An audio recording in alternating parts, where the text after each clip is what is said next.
Assalamualaikum warahmatullahi wabarakatuh. Selamat berjumpa lagi dalam Ini Budi Podcast bersama saya Budidaya Kurniawan.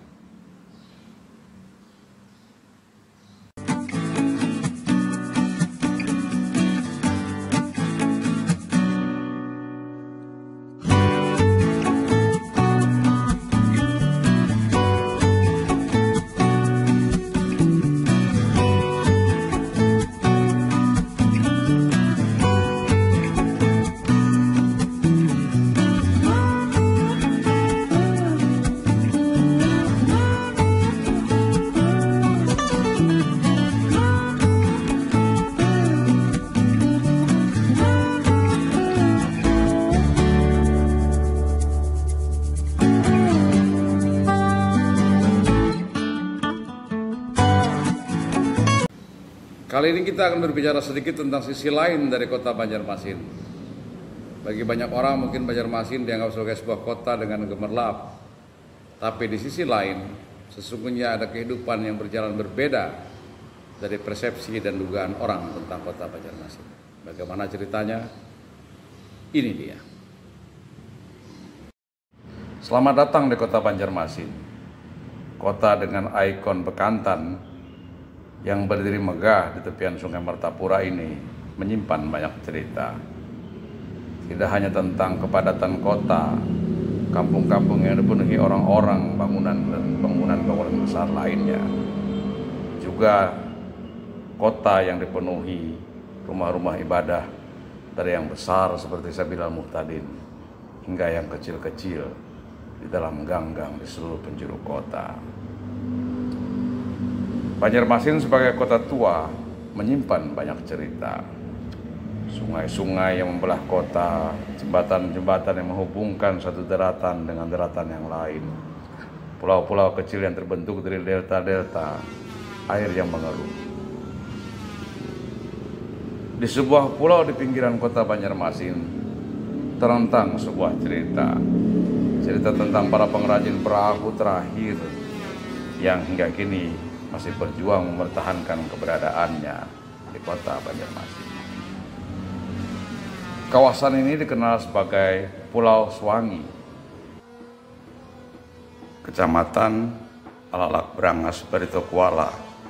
Pulau ini sesungguhnya lebih dekat dengan Banjarmasin dibandingkan dengan Marabahan, ibu kota Kabupaten Barito Kuala. Di pulau ini tinggal puluhan pengrajin perahu. Dulu, di era 1970-an sampai 1980-an, pengrajin perahu di pulau ini masih berlimpah. Kini seiring dengan perubahan zaman, pengrajin semakin sedikit ditemui. Pengrajin perahu di Pulau Swangi memiliki ciri khas dalam membuat perahu, misalnya dengan mengasapi badan perahu atau lunas perahu. Ini dilakukan agar lunas bisa kuat ketika berada di dalam air dan tidak mudah bocor. Pada masa lalu, kayu-kayu untuk membuat perahu ini berasal dari kayu ulin atau kayu besi. Namun, seiring dengan perubahan zaman, kayu-kayu ulin itu semakin sulit ditemui. Karena itu, bahan baku pembuatan perahu pun berubah. Jenis kayu yang digunakan beragam, dari kelepek, madi hirang, lanan, dan kayu-kayu lainnya yang daya tahannya relatif lebih lemah dibandingkan dengan kayu ulin atau kayu besi. Tidak lagi ditemukannya kayu ulin sebagai bahan pembuatan perahu, diyakini terjadi karena hutan-hutan di Kalimantan semakin hilang. Pertambangan batu bara, juga perkebunan kelapa sawit berskala besar dinilai banyak orang sebagai salah satu alasan mengapa hutan-hutan di Kalimantan semakin sulit ditemui. Para pengrajin di Pulau Swangi ini memproduksi perahu sesuai dengan permintaan. Ketika permintaan banyak, yang mereka akan bekerja dengan sangat kuat, sangat cepat memenuhi permintaan itu. Namun tidak selalu permintaan datang banyak. Kadang berbulan-bulan tidak ada perahu yang dibikin. Harga perahu di sini tergantung pada ukurannya. Orang Banjar menyebut dalam hitungan depa.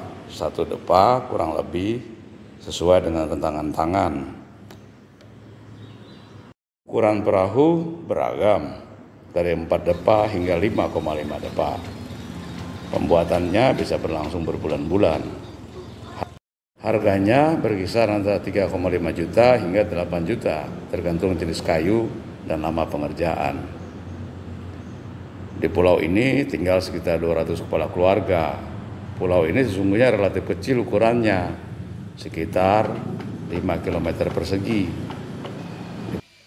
Di pulau ini, masyarakatnya sepenuhnya menggantungkan diri hidup dari usaha pengrajin kapal. Kapal-kapal ini kemudian diisi dengan mesin-mesin diesel. Semakin besar kapal, maka mesin diesel yang dipasang pun juga semakin besar. Di pulau itu juga tumbuh satu industri yang bisa jadi merupakan industri terakhir di Tanah Banjar maupun di Kalimantan. Industri itu bernama industri kapur sirih. Ukurannya masih industri rumah tangga. Bahan baku pembuatan industri ini menggunakan kerang berukuran besar. Orang Banjar menyebutnya kerang kapah. Kerang kapah yang terbaik menurut para pengrajin datang dari Pangkalan Bun dan daerah-daerah di Kalimantan Tengah lainnya. Di pulau ini dulunya terdapat banyak juga pengrajin industri kapur.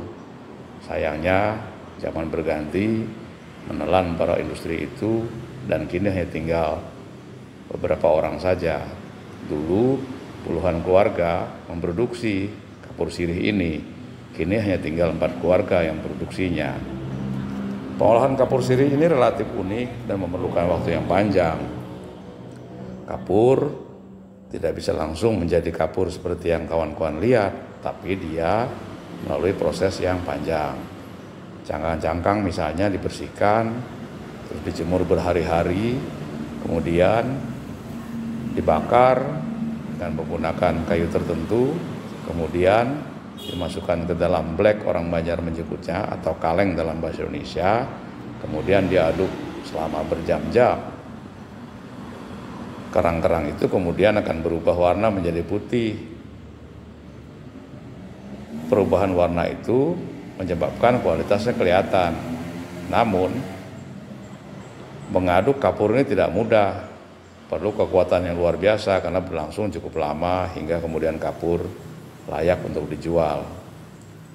Pembeli kapur ini datang dari pedalaman Kalimantan Tengah maupun diekspor hingga ke Pulau Jawa.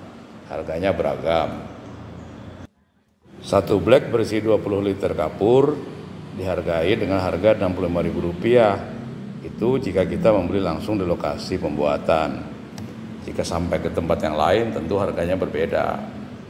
Para pengrajin ini sesungguhnya bisa menghasilkan kapur sirih dalam jumlah yang besar.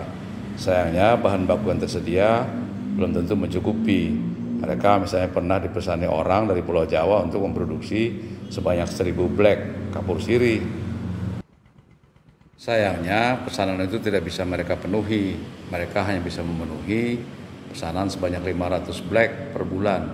Itu pun tergantung bahan baku ada atau tidak ada. Hingga kini pengrajin kapur sirih masih terus bertahan entah sampai kapan. Namun selama tradisi menyirih masih ada, kemungkinan besar mereka akan terus bertahan di zaman yang semakin hari semakin berubah dan menelan banyak hal dalam kehidupan kita. Demikian konten ini Budi Podcast kali ini. Semoga bermanfaat untuk kawan-kawan di luar. Sehat-sehat terus. Bagi kawan-kawan yang ingin like, subscribe, dan komen, juga share silahkan. Sampai berjumpa lagi dalam konten ini Budi Podcast berikutnya. Sehat-sehat terus, sehat-sehat terus, sehat-sehat terus. Assalamualaikum warahmatullahi wabarakatuh.